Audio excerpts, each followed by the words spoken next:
Transform. Okay, everybody, we're going to get started here. So first of all, welcome to our home. Thanks for coming out for the first conference on the couch. There's food, there's coffee, there's hot water for tea in the kitchen. Feel free to grab some at any point.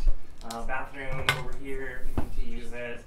So just want to say a few words about why we're doing the conference on the couch, the kind of idea behind it before we get started. So if you were there last night, I sort of talked about one of the things that I really wanted to do with Outsider is create spaces for conversation where people can really talk to one another. So I always knew that I wanted to have some sort of conference component to it. My background is also, I have a PhD from UT as of very recently. And I've been a programmer, so I kind of also selfishly wanted to kind of combine my two worlds of academia and art as well with this conference. And part of that was creating a space where other academics and artists could talk to one another, and general audience people could talk to one another, because I feel like very often as academics we study people, we study stuff, and we never talk to those people, we never meet them. So this becomes an opportunity for that sort of cross-dialogue that oftentimes doesn't happen. But the other idea here was I didn't want to have like a traditional conference format, like people sitting at a table in some sterile room somewhere, and like the audience is over here, and there's like a spotlight on the speakers, because I wanted it to be more conversational, I wanted it to be more intimate, I wanted it to be more community-oriented. So that's why we're here in my living room, in PJ's living room, to try to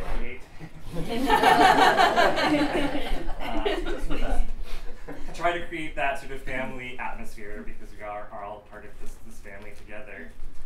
So that's kind of the idea behind it. And the last sort of, I guess, thing to say about this too is each of the conference panels that we have going on this week, this one, tomorrow's Your Nostalgia is thrilling. Strike through. Killing me, or is it killing me? Killing, strike through, thrilling. Which is about queer art and HIV, and then Saturday we have a gender performance panel, and each of those are leading into stuff that we have going on elsewhere in the festival. So today, of course, is queer music and subculture, and later this week, starting today with the Tribe 8 documentary, we have all sorts of stuff going on in honor of our first legacy awardees. Tribe 8. We have Lynnee here from Tribe 8. And we'll have 3 other members here from the band soon. So again, we have the documentary going on this afternoon and then at 4 p.m. at SVT. And then tomorrow we have our award ceremony and our after party tribute to Tribe 8. So this conference kind of is the lead into all of that stuff going on. And I will give it over to Paige, who is our moderator for this panel. All right, thank you so much. And I just want to say thanks to Curran and PJ for creating this space and letting us invade your living room. I have 3 different questions that I'm hoping that we can engage with today. And the first question, I really want to function as a way for the artists to introduce themselves and talk a little bit about their work.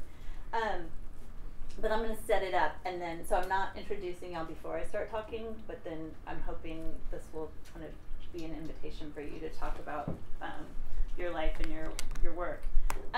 So this question is inspired by 2 different things, and it's kind of like music subculture and academia rubbing up against each other in how I formulated this question. And in part, I was thinking about an Austin band, Power Snatch, which Megz was in Power Snatch. Which, if you've never seen Power Snatch, you should really just go on YouTube and spend some time. But one of the things that is amazing to me about the members of Power Snatch is that I was also used to be on the board of Girls Rock Camp Austin, and you could not find 5 people who are involved in Girls Rock Camp, 5 more involved people than Kate Messer, Terry Lord, Cindy Widener, and Laura Creedle. And I love that like long history of involvement in queer music subculture, and especially kind of thinking about that in terms of Riot Girl, where a lot of the critical response to Riot Girl was like, oh, these girls are going to grow up and grow out of that, you know, like this is a passing childish, girlish phase. So I love this band from the 90s, like all these members still being so involved in youth music subcultures, and I love the way that really speaks back to, especially like these kind of narratives of like feminine involvement in subculture, and that is just like deeply meaningful to me. And you hear from the parents all the time at rock camp, like I send my daughter to rock camp because I want them to experience artists who have had different life trajectories than me. Like I want them to see that you can organize your life lots of different ways. Mm-hmm. And I want to put that against some ideas from queer theory, and specifically here I'm thinking about this book that I love, In a Queer Time and Place by Jack Halberstam. And in that book, Jack makes this argument that essentially one of the things that makes queer people queer is not so much who they have sex with, but how they organize their lives around, and specifically how they organize time and space. And that if there's like a heteronormative narrative about subculture, it's like, oh, subculture is something you do when you're a kid, and then you either learn how to make money from it or you abandon it. Right? But for queer people, one of the kind of pieces of our queerness is possibly a kind of lifelong not growing up, not retreating to the private sphere, but kind of staying connected to our subcultures. So I wanted to just invite the artists to kind of talk about their relationship to music subcultures, and I don't want to impose this like heteronormative narrative of like, what did you do in your youth and what do you do now? But just to kind of talk about maybe like what has queer music subculture meant to you, what has music subculture meant to you at different points in your lifespan, at different points in your life. So, Lynnee, will you start? That's a lot of questions. I was just trying to like repeat to myself that last bit. What does queer music subculture and what else mean? Like how have you been involved in it? Like how has it been kind of part of your life across your lifespan? So is it part of that typical narrative, like it's something you do when you're young and then you either make money from it or grow out of it, or is it something that's been meaningful across years and decades?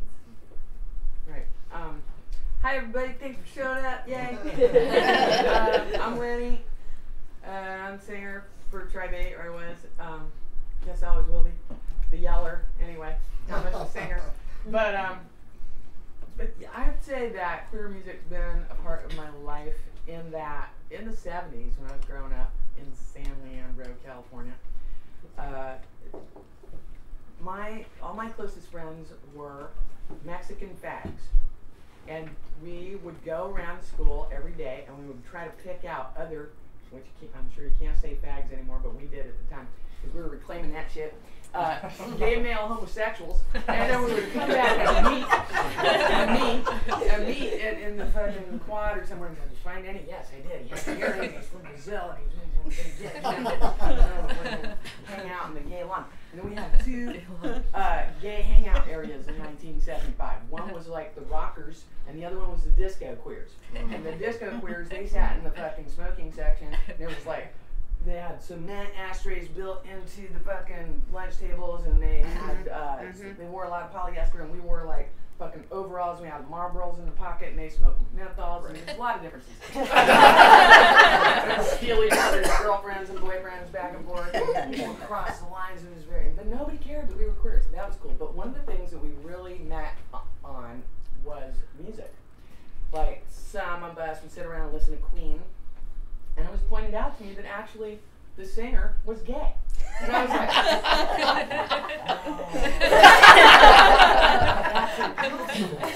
because he's famous and he's obviously successful and very good. So that was and Chester, my fellow, was like, no, dude, no, look. You know, and of course later I would look and go like, clearly a Castro clone. But nobody knew. Straight didn't know, gay people didn't know either. And so, you know, he was saying Killer Queen and all this shit, you know. All the lyrics that are just so obviously queer. But I didn't know. I was like, wow.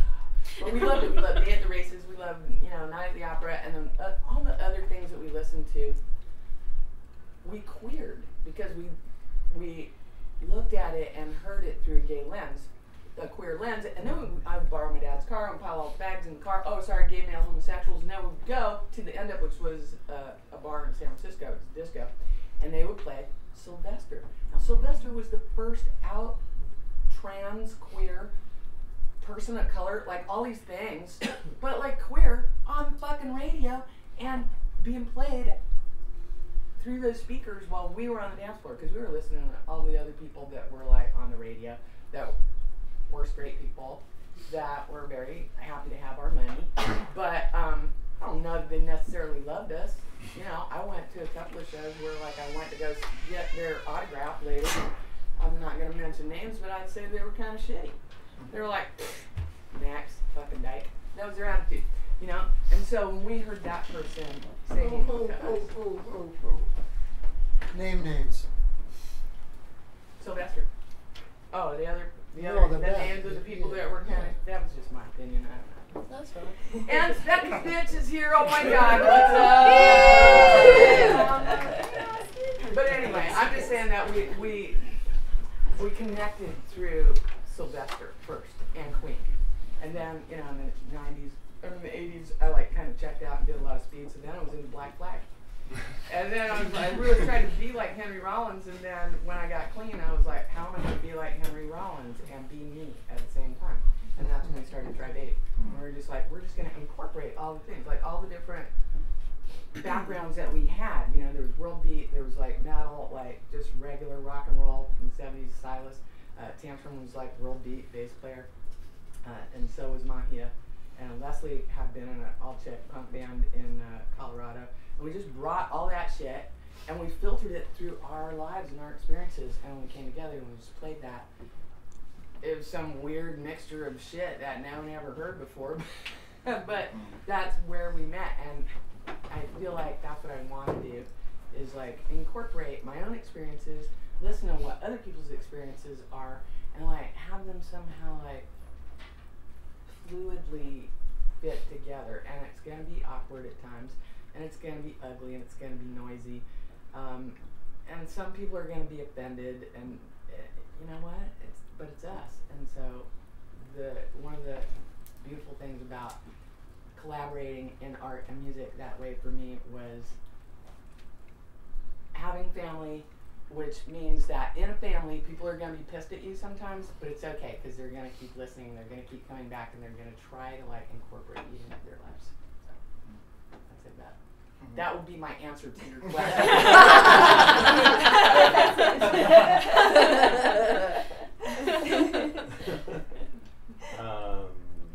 I'll riff on a little like your sort of how you sort of. I'm Jonesy, a visual artist and filmmaker. I live in Los Angeles. I grew up in the suburbs of Philadelphia in a really rural area and didn't come out actually until I went to art school. So when I started going to art school, things sort of just started coming together as far as what I was into. And I started leaving Philadelphia and going up to New York to the Pyramid Club and seeing like a lot of like early Sonic Youth and Babes in Toyland, and those were the kind of things that like when I experienced those, I was like, this really deeply resonated with me. There was something about the women that I just really kind of took to, as far as like I wanted to share my experience that was very similar to the anger that they were feeling, and just the songs and how they were, you know, how they did things. So I had a really good friend in art school who dated my best friend, Tammy Ray Carlin, and she kind of really got me involved with people who were queer and were just like starting to make music, and it was very new. Like there wasn't a lot of people in the past that you could look to that were doing like kind of turning this into something. So she kind of introduced me to Kathleen, who was started Bikini Kill in DC. I was still in Philadelphia, and so Fagbash, before I was in it, was this guy Paul Bonomo, and who's now Snacks and who lives in Berlin. He started it with a friend of his, and I saw like a really early show of Bikini Kill and an early incarnation of Fagbash at DC Space, and didn't realize like years later when I moved to San Francisco that I would actually join Fagbash. So I joined Fagbash years later, two or 3 years later, and I played bass, and definitely like my connection to music was always through the visual and being a visual artist, and that's still, I mean, in going past that, I mean, I was only in Fagbash for a couple of years, and then I kind of played music and did a lot of musical projects, but it informed my aesthetic in a way that's continued to this day, and there's always something deeply that I deeply connect to about how things were made and how we did things that I still continue to this day in my own work. So that's always been, that's a really important part of looking back and also looking forward with how that aesthetic evolves, how it changes over time, and just there was just a really nice way that we did things that I'll always utilize in some capacity. That's sort of Gretchen. Hi, I'm Gretchen Phillips. But I really got to thank Curran and PJ and Annie for making this dream come true. Really, such a beautiful dream to have Austin's rich queer scene get to meet people and for us to show what we're made of, because it's so strong and it's so old, you know. So I'm just very touched to get to be a part of this.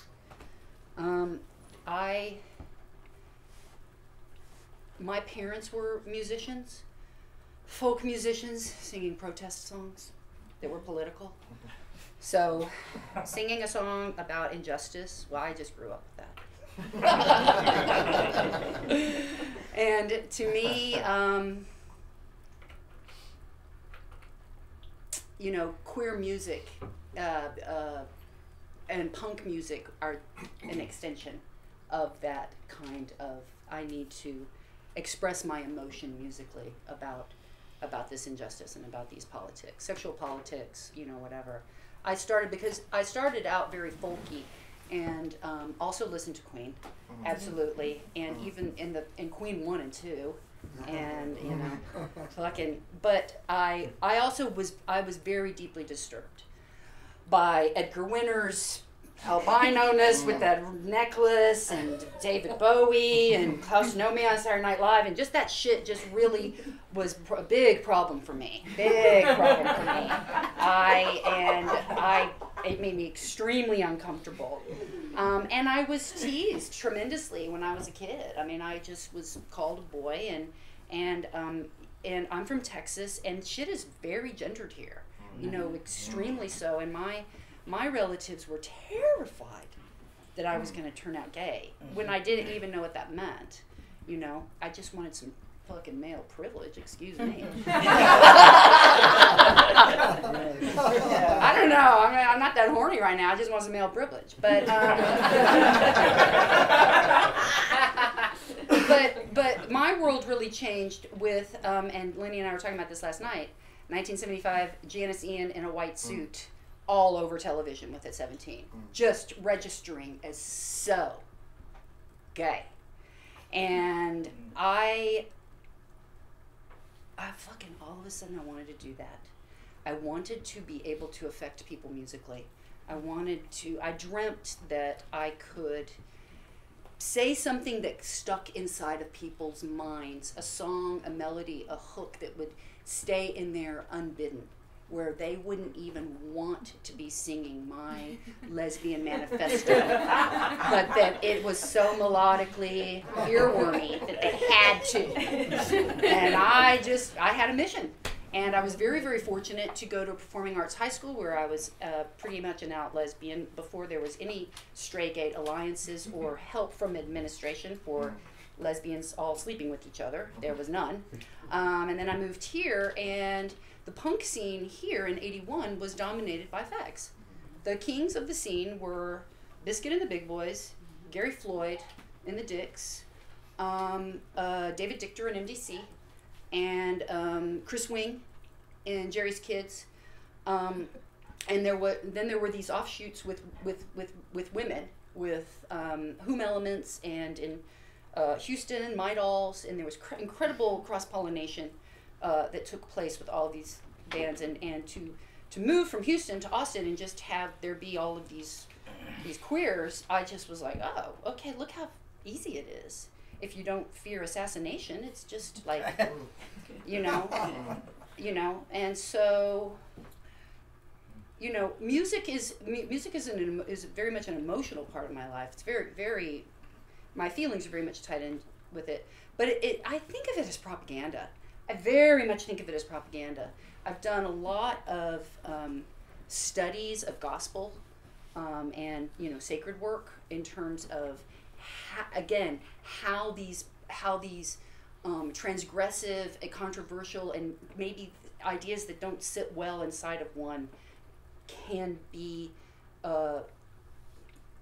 come through the body, come through the ear, come through the driving, and you're humming something.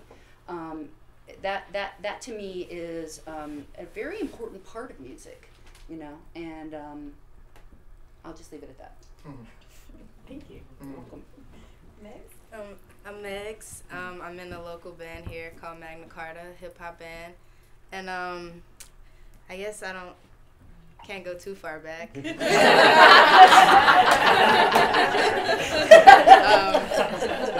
My story starts in the 90s. I guess growing up there wasn't really, or I would say there wasn't too much to look up to in the queer community or the LGBT community, and so I was looking up to the women in hip hop and rap. And in the 90s, it was TLC, MC Lyte, and they have their like baggy jeans and like baggy jerseys, and so I could relate to that because I grew up a tomboy, and I'm like, oh, I can't be a rapper or I can't be a musician or an entertainer if I'm not this, if I'm not that. But then I can see these girls, and they're not lesbians, but I can identify with them because they look how I look, and they're talking about social injustices, just like I wanted to talk about. And then I guess as I got older, I grew up in New Orleans, so as I got older, the bounce music scene was like huge, and it's dominated by gay men. So looking at that, I guess I figured, well, they're out, they're proud, they're singing about, whatever, rapping about whatever, and it was always a party with them. And I guess looking at that and being able to see that, I felt that I could do it too. But in the real world, I started looking at other models and seeing that maybe it's slightly different. Maybe I got a longer road ahead of me, and so I moved here to Austin for college. And everybody says it, like when you get into college and you start learning so much, your whole mind frame kind of changes. And I was just like, oh, I'm gonna do whatever I want to do. Like, I'm gonna wear the baggy clothes, or I'm gonna wear the backwards hat. I'm gonna talk about what I want to talk about. And then it's easy in rap and hip hop because where that started was with a lot of social injustices. It's like pretty much the same thing, just a different, it's race instead of gender, or race instead of, sexuality. And so it was just changing the content a little bit, but the message is still the same.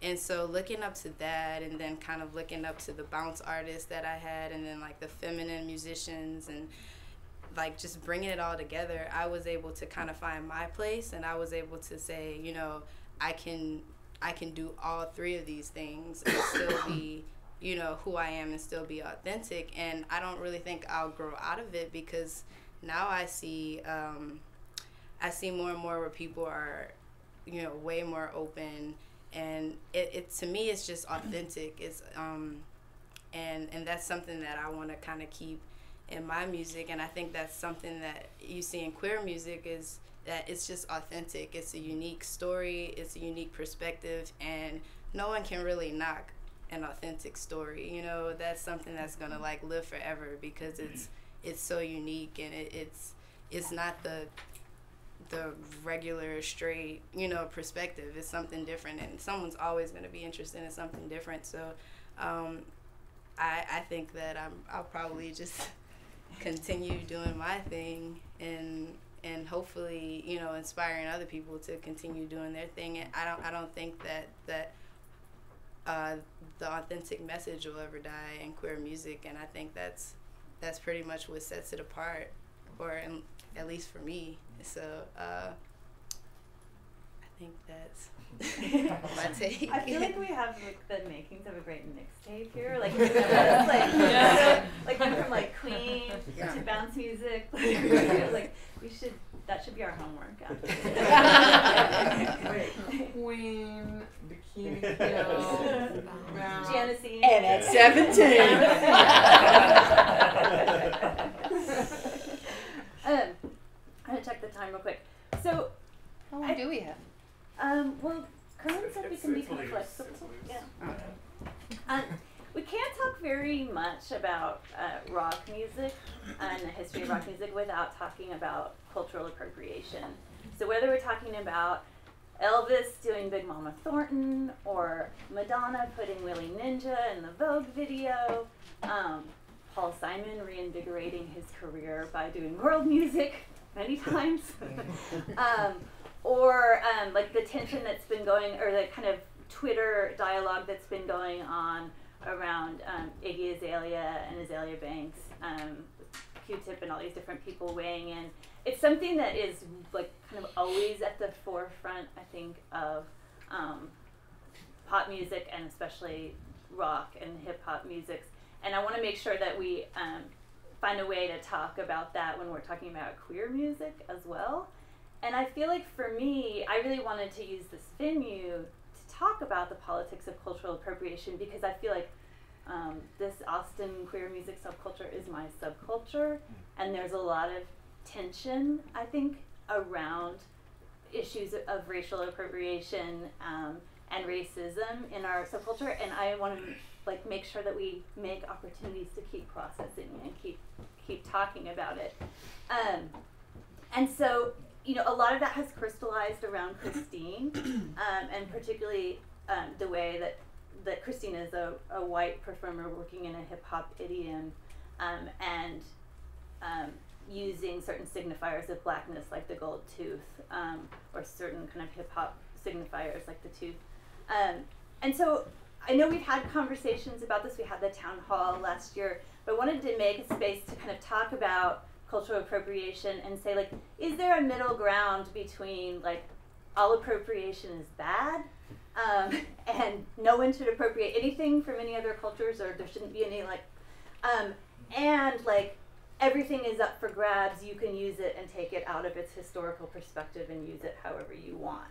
And if there is some middle ground, like, can we kind of talk about like how we would define that middle ground? Like, and I just want to, as a white person, say, like, for me, this is a really real question as an academic, because my first academic work was around Paris's Burning, and a kind of identification with the performers in Paris's Burning that I think then caused me to go learn a whole bunch of stuff about African American culture so I could understand like what was going on in that movie. And so I think, you know, I'm asking this question from a perspective of being really open to the radical potential of cross-cultural borrowing, but also wanting to say, like, obviously not all borrowings are created equal. So like, what makes something respectful, productive, and not exclusive feeling? Because like right now, I feel like in our music subculture, a lot of people feel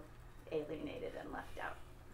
So I'm not gonna say, like, I don't think we have to go around and like do the everybody, but I just want to kind of let people respond and share some thoughts about that, if you have some thoughts about cultural appropriation and borrowing?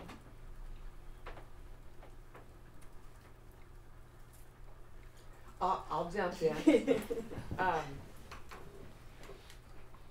always say, yeah, punk is based on black blues a few generations back, but what do you want me to do, river dance? Yes. Legally. That's all I might be allowed to do. I mean, you know what I mean? And I'm interested, then I don't do anything. Okay. So, I think what I want to keep in mind is attention, awareness, listening, talking to people about like what works for other people, and really like how to, if we're gonna incorporate each other's culture and make like something really interesting and new, then how do we make each other feel welcome at our art event, you know, or our art project, you know, without tokenizing. You can't be like, well, I have this one black friend, you know, you can't do that. So what do you do? Well, I'm going to go to this event that I know I'm going to be the only white person there, and I'm going to stay in the back, and maybe I'm going to talk to a few people afterwards, and then maybe invite some performers to come to my thing and see, you know, so that what I don't want to have is like all people of color on stage and all white people in the audience, or like have one person of color or one trans person like in my band, you know. So what can I do? And it can be really challenging because I can reach out, and at some point, you know, I'm like, okay, I don't have any trans people of color pals that want to be in my gypsy punk band. Okay, and maybe I can get some diversity to come in, like jump in on a song once in a while, create a format like where people could just come in and do a song every show. You know, you have different people come in and it's just really open and community based or something. But we're gonna have to use our imaginations. We're gonna have to come up with some new shit. And if we do want to incorporate other people's cultures into our art, then we have to do it with attention and respect and admiration and name the people that we got it from. You know, and say, like, I know what I'm doing, and I'm actually doing this as an homage, and here's how I'm queering it, and be willing to discuss it and be willing to take criticism. You know, I think one of the scariest parts of being an artist, or being anyone, anywhere, is to be able to take criticism and be fluid and be willing to change. That's good advice.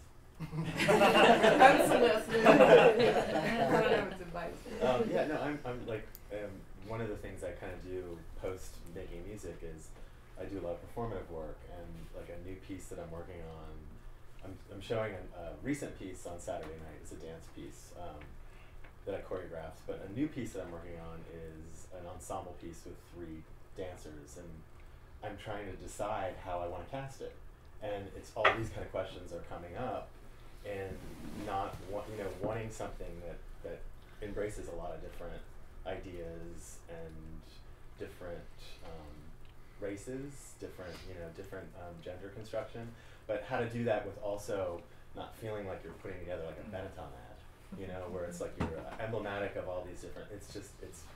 I think that's really the best advice is like be open, try it, have a conversation, talk about it, because on an intellectual level, when you're talking about appropriation, everything is up for grabs, and it should be, and we should, it should be an open conversation, and the only way to do that is to throw it in there. I mean, if you're too resistant, or you're too holding back and being afraid of like, I'm afraid to try this because I might offend this person, or I might step on this person's feelings, like, then the conversation, it's not gonna change.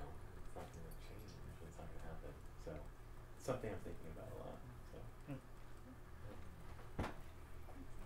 So. I'm gonna let see if Megz and Gretchen want to say anything before I start letting people from the audience chime in. I'll say some words. I know for hip hop, it's like a really big thing right now. Like you mentioned with Zelia Banks and Iggy. And for me, it's just, I don't know, it's kind of hard to say what the rules are for appropriation. Not to say that there even are any rules for appropriation. I think it's all about kind of, like you said, how it comes across. Is it respectful? Is it tasteful? Does it seem like something, you know, unique to your perspective and kind of like how you put it together? 'Cause, for example, when Eminem came out rapping, he's one of my favorite rappers, you know, definitely in my top 3. And it's because when you hear his stories, when you hear his music, you know it's the truth, you know it's, you know, again, authentic, and you don't even think about, oh, well, he's not black, or, you know, that doesn't even come across your mind, you know. But when you see things like twerking, which comes from bounce history, and Miley Cyrus did, and a lot of people freaked out about it. It was probably because it kind of seemed more like a mockery to some people versus like a true, you know, I'm doing this dance, and, you know, I researched it, and like I really, you know, really wanted to go out and do it. You know, I didn't think it was a joke or anything. And not to say that's what Miley Cyrus thought it was, you know. And I think people kind of get caught up in like, again, like kind of afraid to step out and just do it. And I think that if you know your purpose, and you know that you're doing it with, you know, the intent to create something unique and, you know, creative, then it doesn't even cross your mind, and it doesn't even cross the audience's mind that you're doing something, you know, different, or you're pulling from other cultures.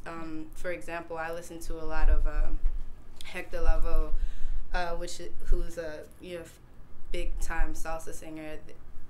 They even say that he invented salsa. And so I listen to his music all the time, and I pull a lot of different things from there, but like no one would even like notice or even care to pay attention to it. Or no one, you know, says I'm trying to, you know, jip off of, you know, Hispanic culture or anything like that. It's just because I truly respect it, and I feel like it all kind of depends on how it comes across to the audience. And, you know, there's room in music and creativity for everyone, you know.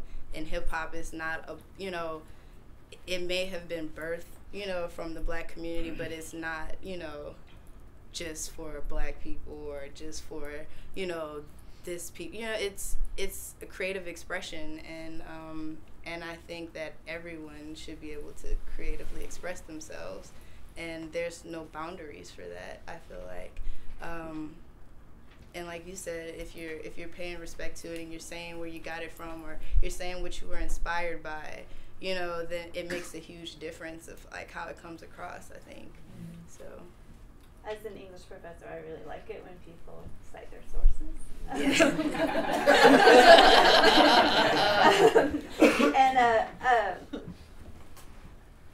I think you raised a really good point, which maybe has been missing from the conversation so far, when you're talking about bounce and Miley Cyrus kind of taking twerking out of its context. And that's, I think, when we're talking about people borrowing from hip hop, and especially queer people, because a lot of times queer people want to talk about shame and sexuality, is like we have to keep in mind this context that black women's bodies have been cast historically as overly sexualized and as sexual objects that are kind of free for the taking. And also black men have been, you know, portrayed in our culture as these like sexual beasts whose, you know, desires can't be contained. And so there's a lot at stake taking something like twerking, which is like has a particular New Orleans cultural context, and putting it at the Grammys or whatever without kind of thinking about what ideas people already have about black femininity, you know, that they're bringing to it, maybe because they haven't been in New Orleans experiencing what it means there. I actually had to go and teach a class, but I wanted to leave you guys with this idea, and maybe you can tell me, people can tell me what ends up with the conversation, but maybe introduce the idea of, well, you know, when we're talking about taking influences from other places that may be separate from, you know, who we are, different from who we are, and having license to do that as artists and I'm down with that. I am curious though about the whole issue of, you know, white success with other cultures, with, you know, minority cultures. I'm thinking about that internet meme that's going around looking at how Macklemore has won more Grammys than, you know, Tupac and MC Light and, you know, all that stuff. So, you know, does it become an issue when we see a dominant culture become more successful than the non-dominant culture, you know, with their influences? And is it different if it's a queer white person doing it? Or if it's a white person who's queer, or a white woman who's doing it? Is that different than a white man doing it? Is that different than a white woman, a white straight woman? Okay, so let me know.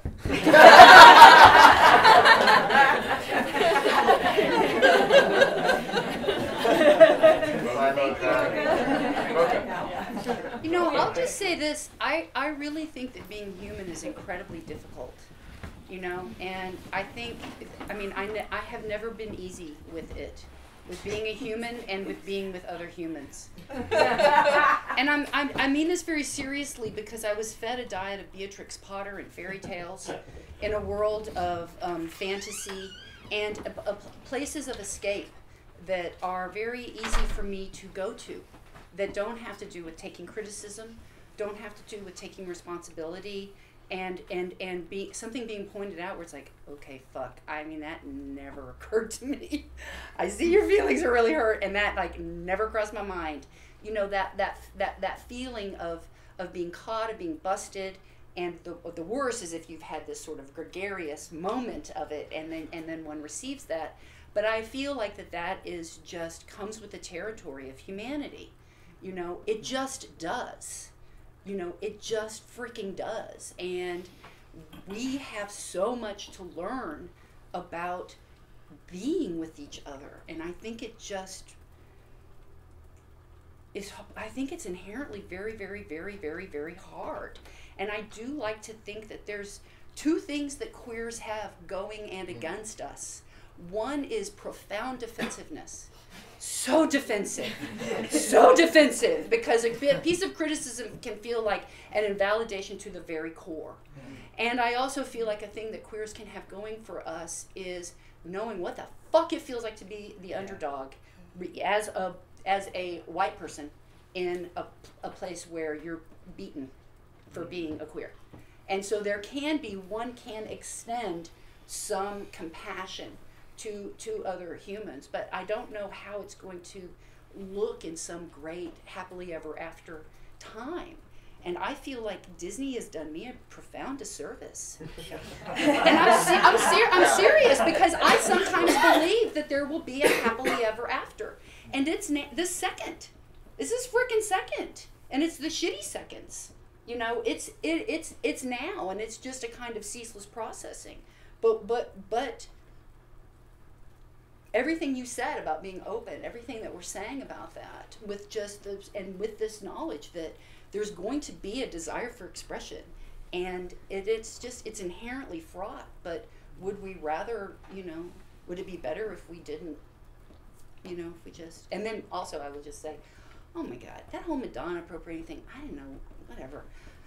Until I saw her doing on the music tour this country western cowboy Texas thing. And I just was like, well, you got that all wrong.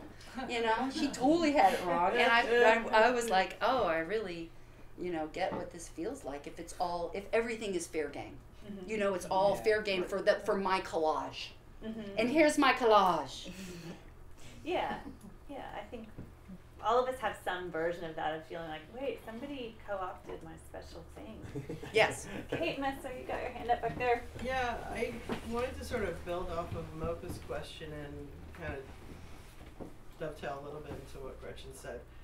As we're framing this as queer lives, which to me is inherently subcultural, when did we start giving a fuck what the Grammys do? Yeah, good point. Seriously, Good or point. MTV, or any of that. And in terms of, Madonna appropriating, we reappropriate from Madonna. We re-steal from Britney. We, punk rock aesthetics, we know were built off of gay male aesthetics. Right. They were punks wanted to look outrageous, what's the most fucking outrageous you could look like? A Castro boy from the 70s, you know, and the leather cultures and things like that. And so we have to kind of realign, I think, some of our mindsets when we're worried about all these academic brouhahas about appropriation, this appropriation, that. It's like we're cleaning the table with a dirty cloth. We've been over these things so many times, and yeah, we have to re-clean the washcloth every time. But everything's about bricolage, especially in Western and American society. We're a fucking melting pot. You Well, know, let me. Can I like jump in and play off of your little history that you? Because I mean, the other thing that is incredibly inspirational to punk is reggae, which is a homophobic culture for the most part. But you've got like some folks within punk who cited their sources and also performed with reggae performers and brought these Afro-Caribbean music subcultures into their punk subcultures, and some people who just kind of took the beat and didn't cite their sources, and then that music was fair game for skinheads to use, and like completely unaware that they're like, you know, bopping along to, you know, this Afro-Caribbean music while they're hating Afro-Caribbean people. So I don't think it's just academic. Like, I think it is really, there's real stuff at stake in terms of like where this music goes and what kind of like utopian or not utopian work it can do. And well, no offense, but citing sources is like a real privilege buzzword. It's, you know, people who experience culture organically and then vomit it back out as an artist who maybe aren't running into academic roadblocks don't know a damn thing about citing sources. Oh, maybe I'll say giving props. Yeah. Giving well, props I mean, to the people who or inspired even understanding you. what that even means. Yeah. Like they just understand it as an organic part of what they've experienced. I agree with that. It's like ignorance, you know? As an artist in high school, I thought my favorite photographer was Ann Getty. I mean, that is a huge, embarrassing thing to say. Okay? But it's because, like, my teacher didn't show me any great artists, you know? So when the first person asked me, I said, whoa. I know, I saw the book at CVS. I bought it for my sister-in-law. I had no other, like, names in my fingertips, you know? So that was my...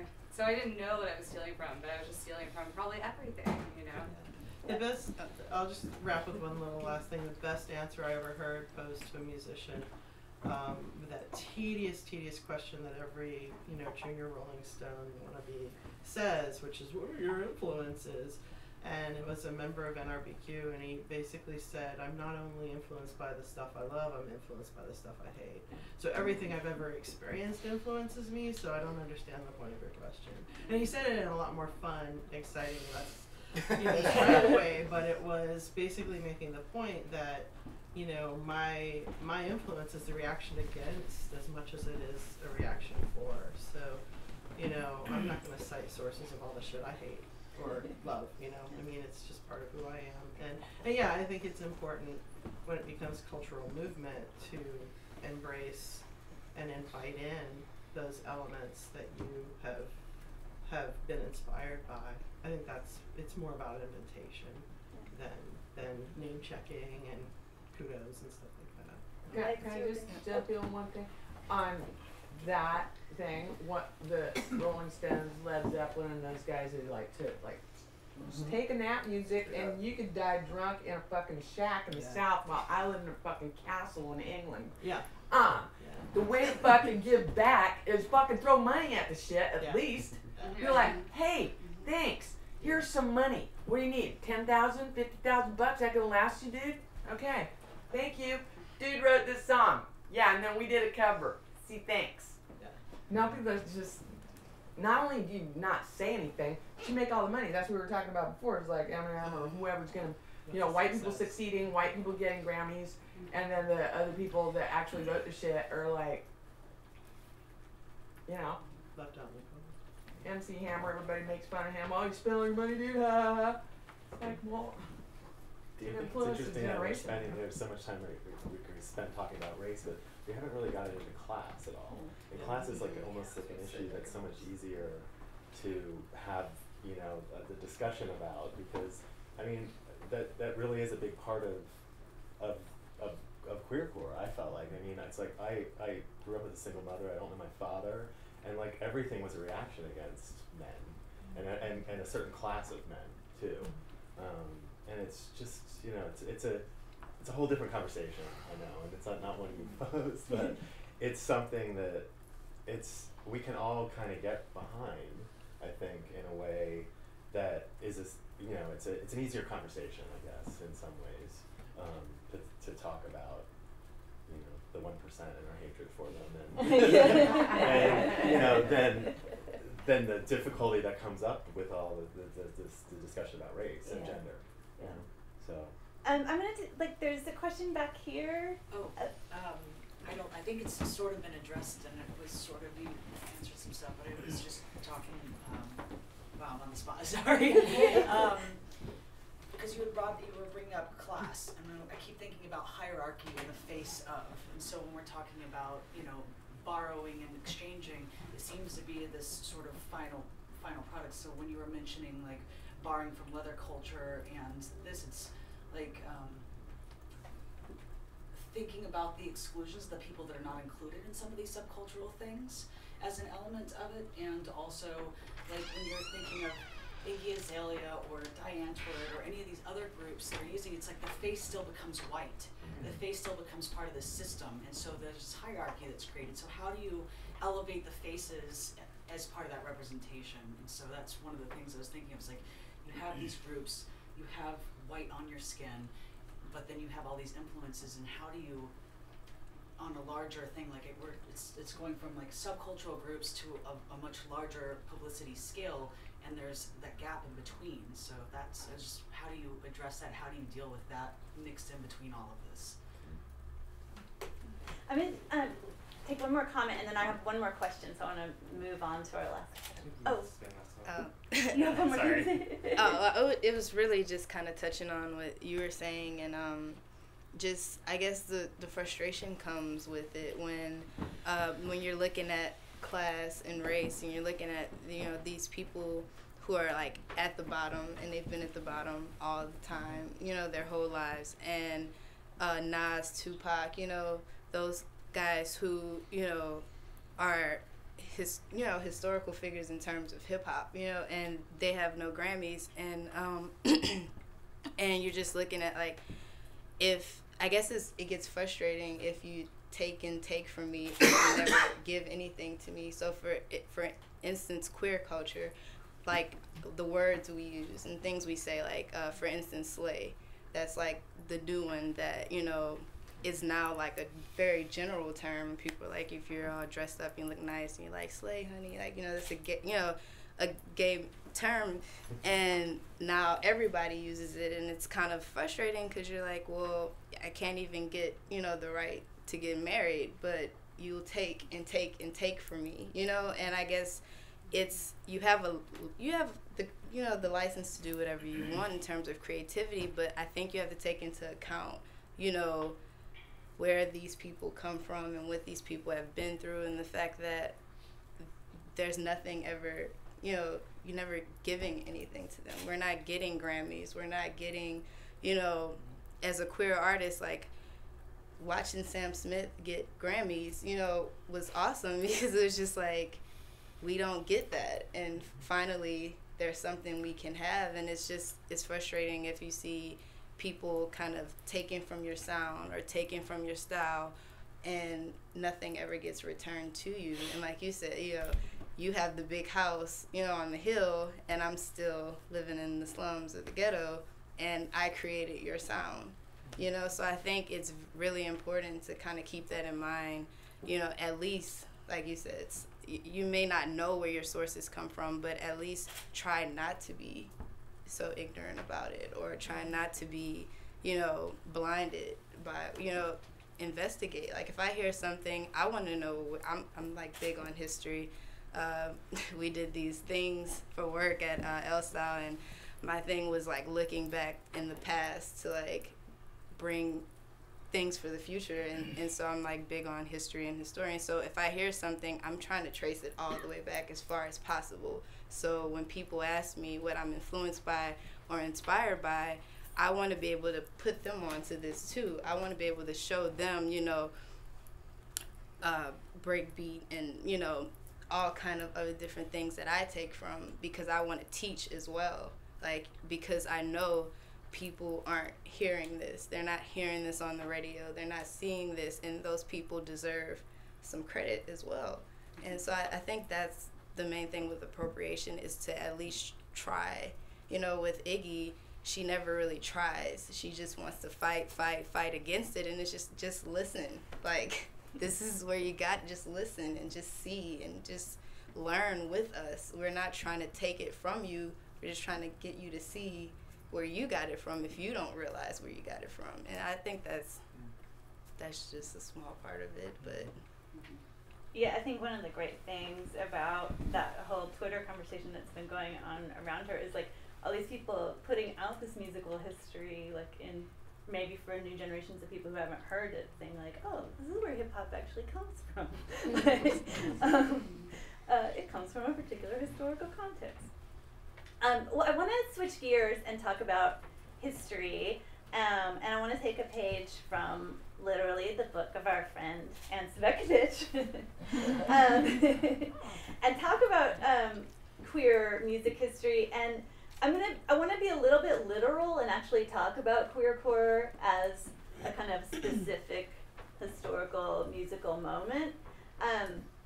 And in her book, Archive of Feelings, Anne talks about how traditional modes of doing history don't necessarily work for queer subcultures, because, you know, the things that are in traditional archives are like books that got published by known publishers, or records that got made, or films that got made and distributed by these big institutions, or even, you know, great men and the works of great men and the documents of legal things, all stuff that doesn't necessarily happen in queer subcultures. So we don't necessarily have those kind of officially recognized archives, but also some of the things that are really specific to queer culture, around that it's organized around who we have sex with and who we're intimate with, and also organized around something that's very ephemeral, like our communities and our subcultures, and who takes care of us when we're sick and brings us casseroles, and you know, all these things that maybe are not going to kind of get caught by the traditional archives. And so Anne talks about this idea of like the ephemera, which is in archives, the ephemera is all the stuff that like librarians don't, like, it doesn't fit into any of their known character categories, you know? So like, for me, I think of like the Ransom Center has Anne Sexton's sunglasses. You know, that's like in the ephemera collection. So I wanted to ask y'all if you were thinking about, and I'll open this after the panelists have a chance to answer. Y'all can answer as well, but if there was a piece of ephemera that for you kind of crystallized queercore and what it was, like, let's like put it in our little historical memory banks right now and make our little archive by just kind of maybe conjuring up a piece of ephemera. Oh, and I'll start. Just to give you an idea. Getting to like, I don't know, cerebral, okay. man, you and Anne talk about these like concepts. I don't know. You're JoJo, but I do what? That would be. What if you're It's a chopped rubber off dick. dildos? It's a rubber dick. You get to name it. That's where I'm going with this question. Is Lynnee's rubber dick? Like for me, maybe it'd be, I used to have, I went to college in Seattle, and I used to have a Chainsaw Records t-shirt, or no, not a Chainsaw Records, a Candy Ass Records t-shirt. The cat? The cat. And yeah. yeah. Yeah, I wish I still had that t-shirt. I have it in the storage unit. Yeah.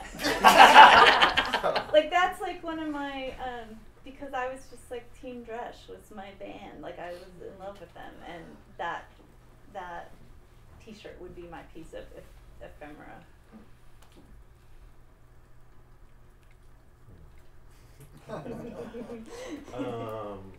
I would say the flyers probably is what because I made all of our flyers. I was like the main visual kind of person who was always relating to the band that way, framing it around images. And there's a really good flyer of like a 70s guy with his legs spread and a butt plug up him, and I just like kind of drew all over.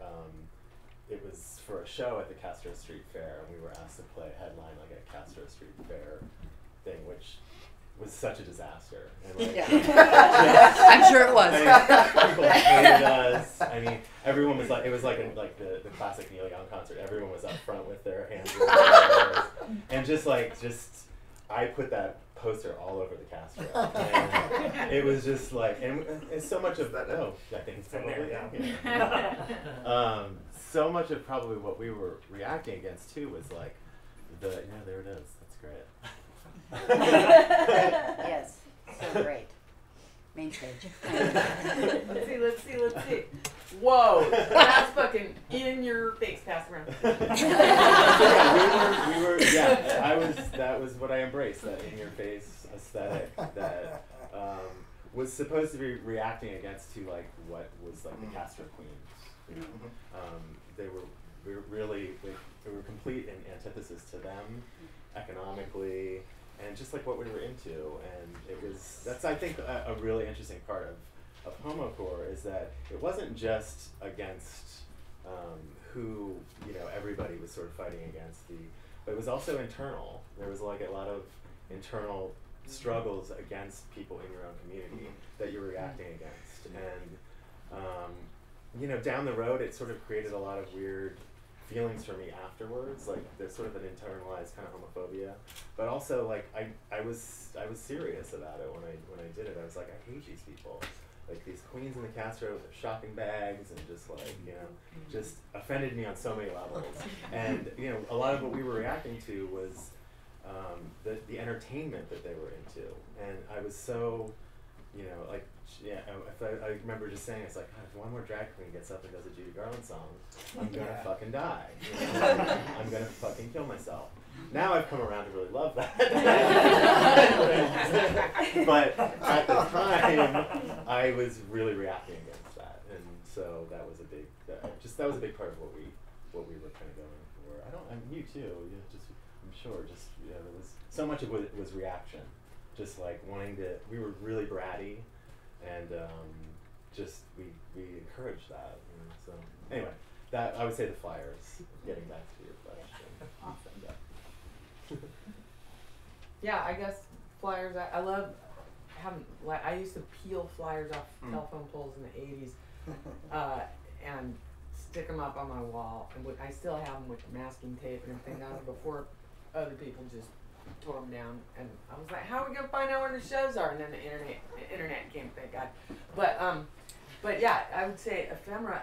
People, the first time I cut off my dick, I was confused about my gender. I didn't know if I want to have a dick or cut it off. I was like, anyway, I'll work on that one. I was gonna go into my comedy routine, but I guess it doesn't work. But yeah, you'd have to sing the song that was about the blowjob before you sang the song about cutting off the dick. Because if you did it the other way around, then you get the and it was wrong. So, oh damn, forget it. Never mind. Next song. But anyway, so the first time I did it, and I threw it to the crowd because I was wielding the knife. But I only had one dick, so what was it gonna do? So if I cut that off, I wasn't gonna be able to do this song, or if I was, it just wouldn't be as good for the rest of them. When we were in Atlanta, so there was like a lot more shows, no dick, and I was like, after that, of course, I brought a bag of rubber dicks. But and then you can make a dick last like 3 fucking shows. Balls, dick, stub, I don't know what. But anyway, and then there was the time when we tried to cross the Canadian border, and they looked in the bag of rubber dicks, and it was like one of those Walmart bags, and it was kind of all jiggling, and then the one looked in, and then they were all hunched over looking in, and the bag was jiggling. Yeah, but anyway, so we get to New York, and somebody was like, look what I have. And they had the fucking balls or the dick or something. They're like, it's on my altar at home. And that's some like queer punk homocore fucking altar with a rubber dick on it. And I was like, that's really gross. I mean, I don't even know where that went after it left my hand. That was a gnarly ass fucking all ages fucking filthy ass pit. And you, okay.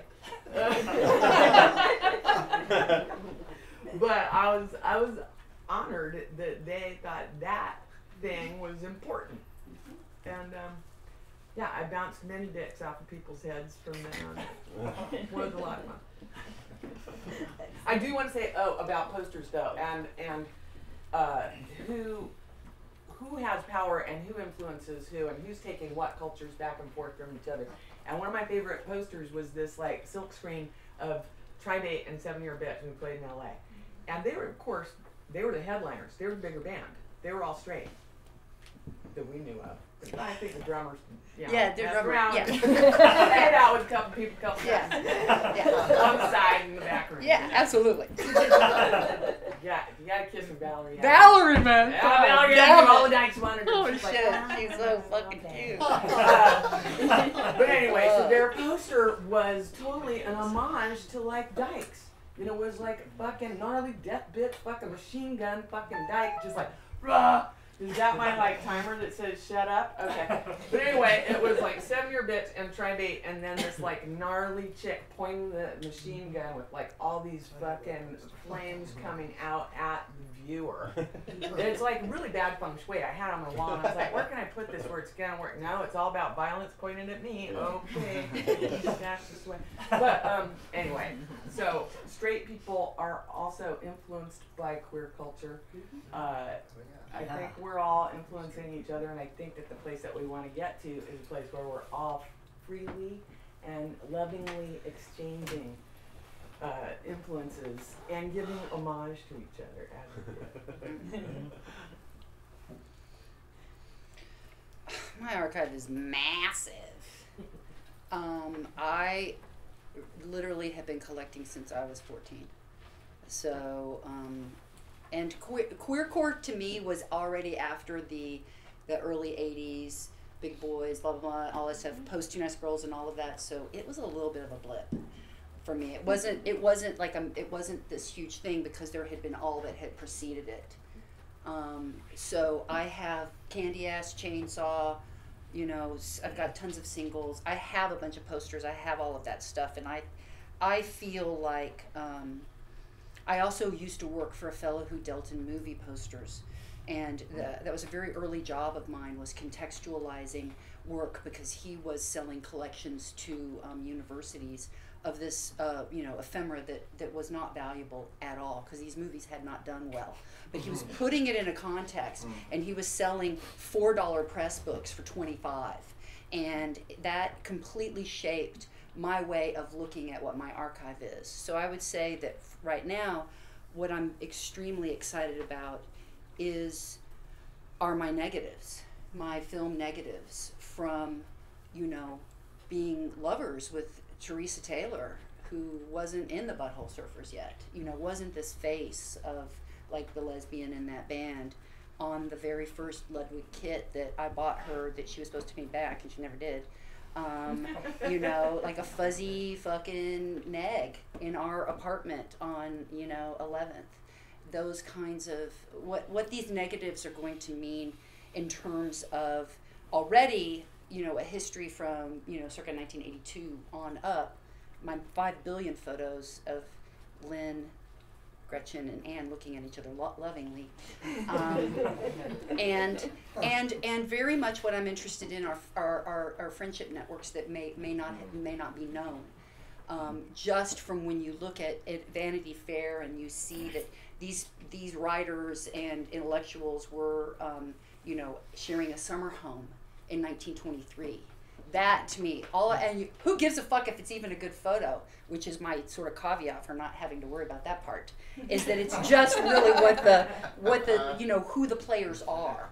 And I think that this intersection that I've had my whole life, my whole creative life, is, you know, everything I dreamt of as a child, to be able to be with people who were artists and who were making things. That's all I wanted.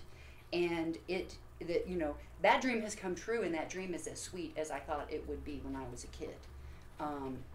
And who knows if a Bastrop wildfire or a Katrina will wipe that archive out. I still have, you know, my memories of these things. But I would like to see some kick-ass looking posters and zines and, you know, all of that kind of stuff, you know, housed someplace besides the house down the street where people could, you know, sort of look through it. Megz, I don't know if you were born yet in the height of Queercore, but does it bring up anything for you just talking about the artifacts and these pieces of ephemera? Artifact makes it seem really long. Are petroglyphs? Can you relate? Yeah, I was not around. But I did. I had this really cool David Bowie T-shirt that I gave away, and I still regret it to this day because it was pretty badass, and he was just looking like himself with the hair and the tights and all the good stuff, and I gave it away, and I think it's a badass shirt. I should get back. We should all just make quilts from our T-shirts. Stop getting rid of them. Next year, the queer crafting should be T-shirts. Yeah. Right, your queer ephemeral quilt.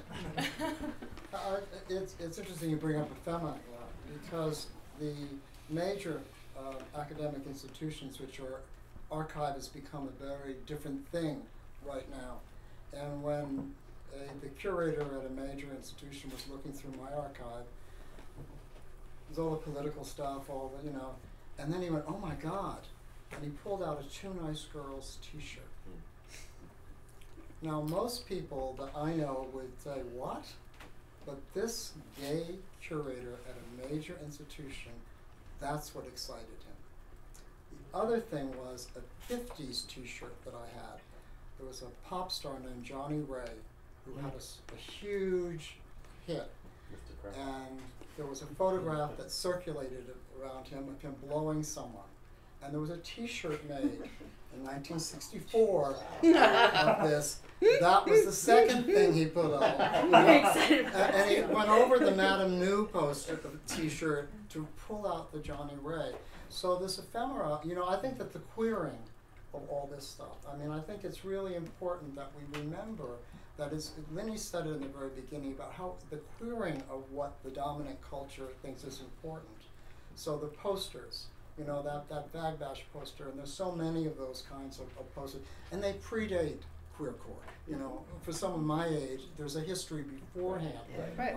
We need to acknowledge that. But I'm really excited, and I hope that you know, Gretchen's collection gets to one of these kinds of institutions, because that tells more about who we are than a lot of the stuff that's written and published, even in academia. It really tells about our lives and how we walk down the street, how we build community, how we take care of each other, and how we say "fuck you" publicly. You know? Yeah, if any of you make it to Los Angeles, I really encourage you to go to the Wine Institute at USC. It's the most remarkable resource and collection of ephemera that I've ever. I mean, it's the biggest in the world, but you can go in, you walk in, and see whatever, you know, make an appointment to see whatever you want, and everything's online. It really is. It's mind blowing how much. So, you know, down the road, if you, it's a great place to go. Oh, believe me, I've hung out there. Yeah. Oh my God. Don't throw anything away. Yeah, don't throw anything away. Ah, Greg, the best advice from my hoarder father: don't throw anything away. Surely there's a way we can queer this, right? And monetize. Curran, I think you're kind of a collector as well. I'm wondering if you have an artifact that comes to mind. Yeah. I mean, that's sort of hard to pick. You don't have to pick one. Thing. I mean, I guess for me, it would be, I have one of the first, the Huggy Bear, who was a Riot Girl Queercore band back in the day. I have their record, which is one of the first things that introduced me. I just randomly came across it at a record store in Boston. I grew up in Massachusetts, and I basically would always just kind of like probably a lot of people do, go through the record store and look for anything that had like something that seemed like gay on the cover, or something that seemed like not heteronormative, not straight in some ways, like as a young teenager. And for me, like sort of like, I'm not that young, but I was young enough that I kind of just missed the queercore movement in terms of being able to be a part of it, because I was in high school, like in a tiny town, and had no real access to it. There was obviously before the internet at that time and so forth. So my introduction was all like sort of by accident, like stumbling across like Bikini Kill, stumbling across Huggy Bear and all of that kind of stuff. And then, you know, really, I'm kind of going down your question, but really that sort of influenced in so many ways this festival for sure. Kind of everything that I've done is that sort of feeling like I missed out on this really amazing thing, and I want to do my best to kind of create something that's in that vein or create something similar. So that's sort of kind of how Outsider came about in a lot of ways, was this, even if it's like this sort of nostalgic overestimation or whatever about what this like queercore community or what Riot Girl or all these things are about. So I guess to circle back, it would be that first Huggy Bear record that kind of introduced me to it all, even though I didn't even really know what it was at the time, or that it was part of any kind of movement, or what it was. It was just something so different, and that really spoke to me as a little young queer kid who didn't have a connection to most of the community out there. Yeah. Other folks in the audience? It's funny when you said that, I just had a rush of feeling, because it isn't the artifacts that I have, it's the experience. Because my experience of kind of queercore and Riot Girl were really from a suburban rage. So being in a suburban environment that was very restrictive, very homophobic, like with violence. So being in the car, having a safe space, blasting the music and driving to meet my other community, that's the thing that just rushes to me when I think of the ephemera, is really just the feeling of it. And that's oral history, you know, which is a part of ephemera too. Yeah, and I mean that actually really speaks to Anne's work as well, because she's not even just talking about the physical ephemera, but these like transient feelings that are hard to capture. And that feeling of liberation through rage, you know, which I feel like was really prevalent in queercore, is feeling like, I can have this feeling, I can feel this rage and feel fully realized in it and embodied. That's hip hop. That's hip hop. Yeah. I wanted to thank you for having this conversation about this, because this is really important that we don't lose our history with the access to internet at our fingertips, and with everything being online and so readily available in PDF format or whatnot. In MP3s and whatnot, but there's so many discs, you know, that haven't been converted to MP3s now. Oh, yeah. You know, there's erotic magazines like On Her Backs and the Quam magazines that, you know, have this rich history of articles of progressive stuff, that we're having these same conversations today and we think that we're progressive because we're doing it online, you know, we're reaching this entire world, but like we have this rich history that goes back and back and back, and these conversations that are just lost, and I'm thank you so much for having this conversation. This is cool.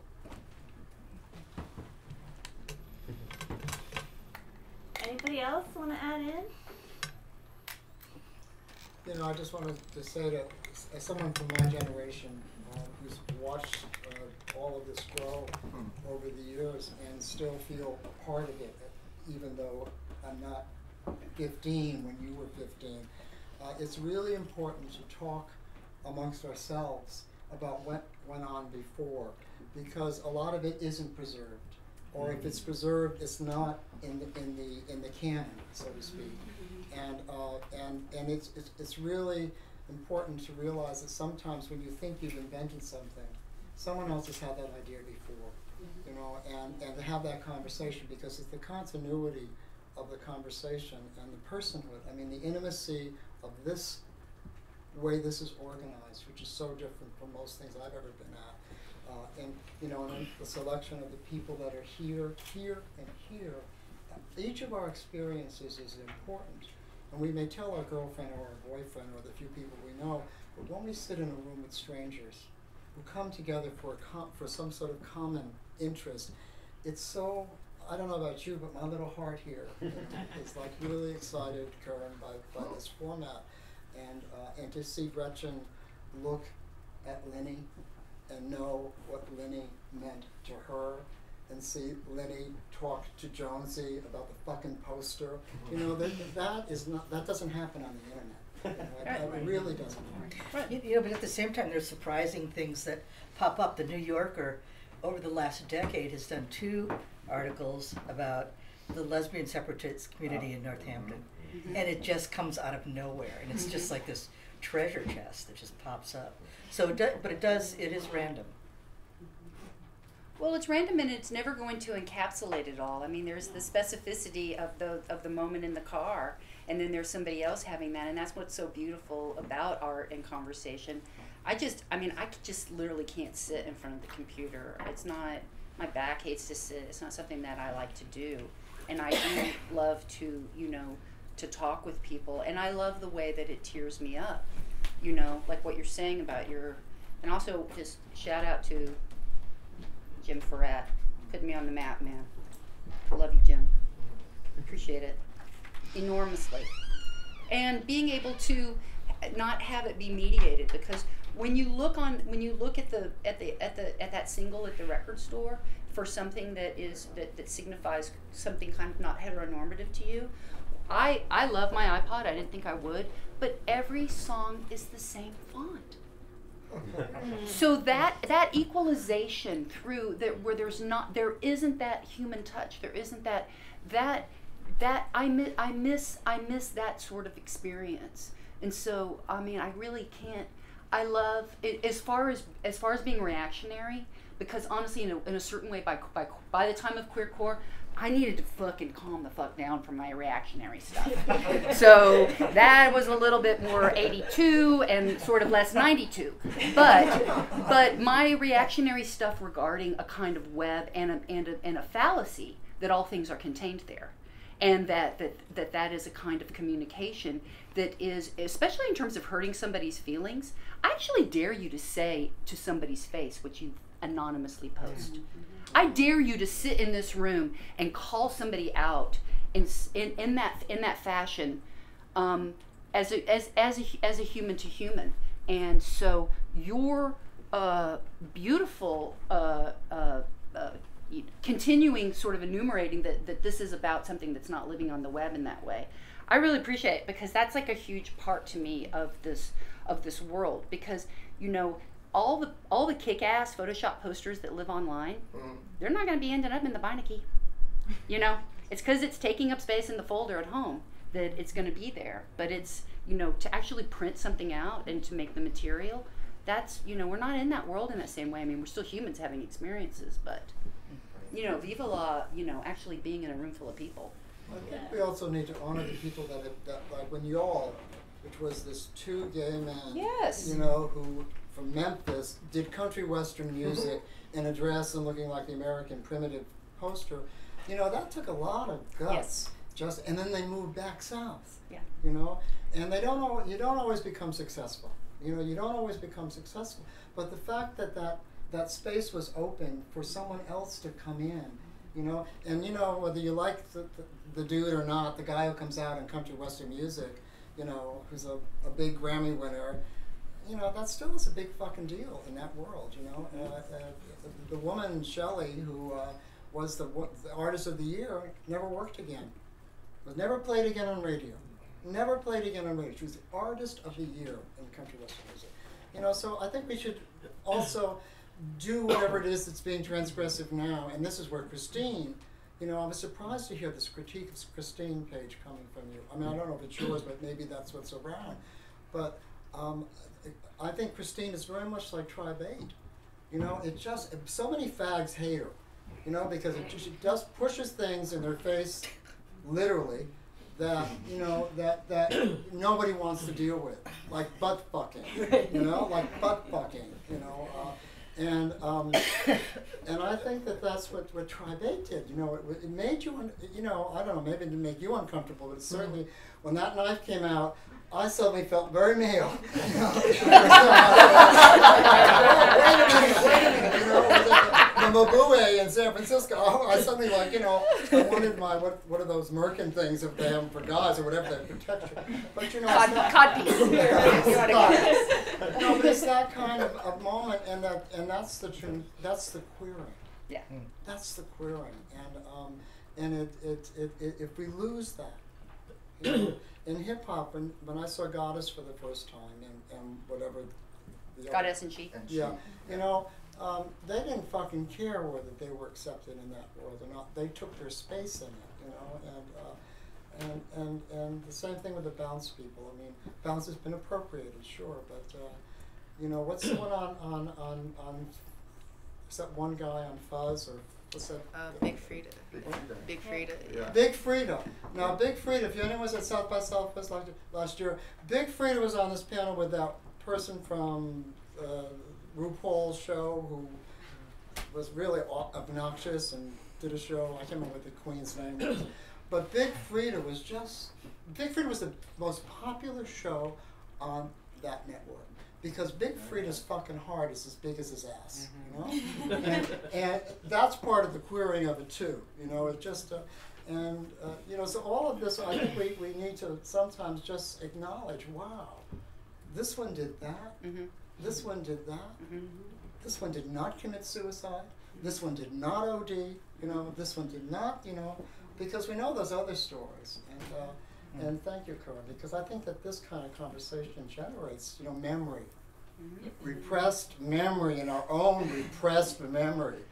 Actually, going back to what you were saying originally, because you made me remember, and gave me a sort of surreal moment in that, I'll try not to get emotional about it, when you're referencing y'all, and Gretchen as well.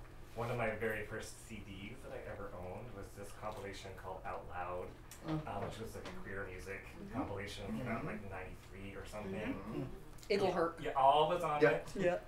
Gretchen Phillips was on it. Girls in the Nose was on it. All those songs are still in my iPod, and like, that was like awesome. That was one of my first CDs. That was one of my first introductions to like all these like queer music people singing these like, queer songs. It was so influential on me and so huge. I mean, I think the song you were singing about like Peace Park, Tricking in the here Park in Austin, right? So, like, Peace Park. so it's just you just gave me this really surreal moment that like, oh my god, it's like 20 years later, and here like Ginny Bird's here and Gretchen's. Here we are. I couldn't think that this would happen. It's really great. So thank you for being here. It's just these friendships, you know, it's just fandom.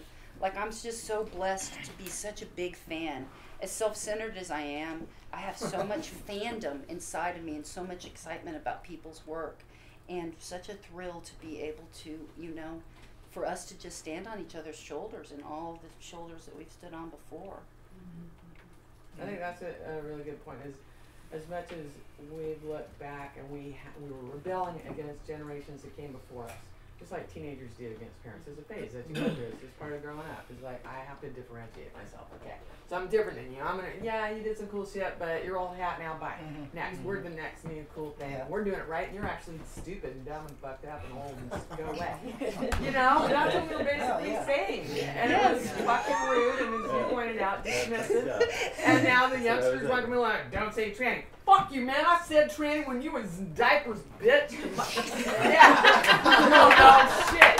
you know, and it's like, okay, well, at the same time, I have to look to the next generation and be like, okay, what are we saying now? Okay, very good, you're creating anything, okay. You know, you have to become the parent at some point, you know, and be magnanimous. But also too, I think that what you were saying about being queer and about class is that and about queering things is that you are coming from a place of not having privilege. That's right. So if you're Christine or whatever, you can kind of feel like I get to do anything because I'm at the bottom of the heap. And if I am a white male, I'm going to throw that privilege away.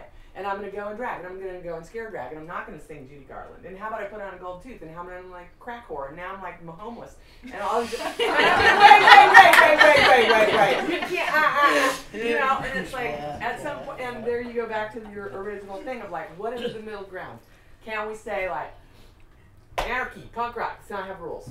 At the same time, let's have awareness.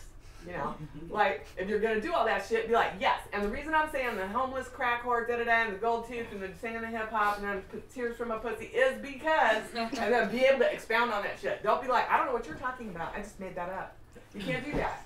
You know, you have to be able to, you can give props or cite sources, or talk about it, or say like, yes, I'm really paying homage to giving up privilege. And I'm really pointing out how white male privilege in the world is a problem. And if you're born with a dick and you say, I'm actually going to be like, no thanks to that privilege, that's a problem, isn't it? You're triggered now, aren't you? Let's talk about it. You know, so I just say let's all be aware of the art that we're making and why we're making it and what our intention is and how we want to fucking change it. I also have a question too, because if you can look at Christine and see all that, like, does Christine have to say it? You know what I mean? Like, at a certain level, I can understand why an artist would want to sort of have this mystery or sort of let people have their own interpretations of the work and wouldn't therefore want to say, like, this is the definitive thing that I'm trying to do, and might just want to give that sort of like, oh, you know, whatever, I'm just doing it. But like, if the people that are listening to it can see, like, if you can see all those layers in what they're doing, like, doesn't that mean something? And like, how can we talk about that related to this? If somebody with less privilege is going to question you on it, you need to be prepared to discuss. Yeah. And you need to be prepared not just to defend, but to explain yourself and to try to connect with another person and say, how can my art help you? You know, that's what Tribe 8 did fucking in 94 in fucking Michigan, and people were like, that's violent, and you can't cut the rubber dick off, I'm triggered, oh my god, and it's anger, oh shit. And I'm like, yeah, if you're not angry, what's the problem? You obviously have a problem, and now you're just going to go burn some incense? Really? That's your fucking problem? And they're like, oh, you know, we'll go get some rubber dicks and chop them up at home. Actually, you're right. And, you know, but it was like having to listen to people and like, why were they triggered? Why were they traumatized? What was the problem for them? This was before the whole transition happened, so like, I will say that yes, we were there, but dealing with other things. People were dealing with SM, people were dealing with race, dealing with class, doing all kinds of things. A lot of shit got discussed there. And I hate to even bring up Michigan because every time you do it's like, oh, you're a transphobe? No. I was over at Camp Trans like trying to like facilitate conversations. I got tired. Okay, so I left. But you know, and Ann Speckenbitch and I took many walks in the woods and solved all the problems of the world. Can I add to that? Because here we are. I love the conversation about archive, of course, but it's coming back around to feelings in a good way, and this is maybe a question I will be meditating on over these next few days, having just I drove through a fucking snowstorm at 4 a.m. in Ithaca, New York to get here. And yesterday I was in the archives at Cornell looking at the papers of a black gay man who died of AIDS, whose plants are in the archive and the poems that he never published and so wanted to be in the world. And he gave that archive to the archivist the day before he died, including like an orange pillowcase with porn slides of black gay men in it. Really amazing. So I feel like I just met, you know, a friend in the archive there. And what I'm thinking about is I'm hearing the words in your face and anger. I really appreciated Paige's comment in the context of also talking about the love and talking about these direct connections that many of us have. It's so nice to be home and also to have visitors here in Austin. So how do we hold those together? I think, Lynnee, that's what you're talking about. That's what brought us together many years ago around the question of triggers, trauma, dicks, performance, women's land, etc. So these feelings have a lot of history.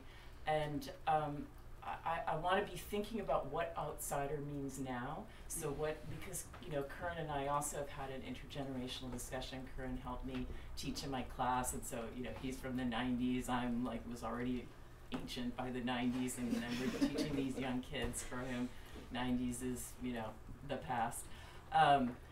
And so what does outsider mean now, and where do we bring the love and the anger together? What are the moments where we need to have that space in the car or with other people to just blow off steam and also to say fuck you to the world? But where does that then sometimes get us stuck or smaller, where we also need to look around and see who's in the room that we're getting angry with and who's not in the room, and how can we use that that anger to ultimately make us bigger and more loving, to be able to you know, get our heads out of our asses sometimes and ask, am I in a room with all white people? Do I need to be thinking about that? You know, I feel small, or I feel like I need my subculture to be able to survive from one day to the next. But where else do I need to be making connections beyond the living room of my friends, which, you know, is such a valuable resource. I don't want to take that away from anybody.